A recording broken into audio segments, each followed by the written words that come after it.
Hello నమస్తే. ఎలా ఉన్నారు మీరందరూ? ఏంటి హడావిడి అని చేస్తున్నారా? ఈరోజు మా ఇంటికి మోస్ట్ వివివిఐపి పర్సన్ వస్తున్నారనమాట. ఆయన కోసం ఇంత హడావిడి.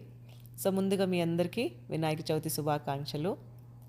ఇండియాలో ఎక్కడ చూసినా కూడా ప్రతి గల్లీలలో పత్రి వినాయకుడి విగ్రహాలు, ఆ, పూజా సామాన్లతో ఫుల్ కోలాహలంగా ఉండి ఉంటుంది.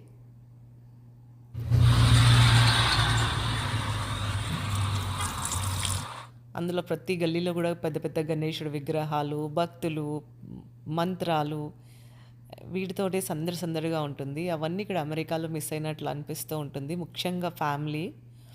బట్ ఏదైనప్పటికీ ఇగో మా ఇంట్లో ఇన్ని రకాల పిండి వంటలు అయితే చేసుకోవటం జరిగింది. సో మీరు ఎట్లా చేసుకున్నారు పండుగ? తప్పకుండా కామెంట్ చేయండి. ఇవి పండుగ విశేషాలు అన్నమాట.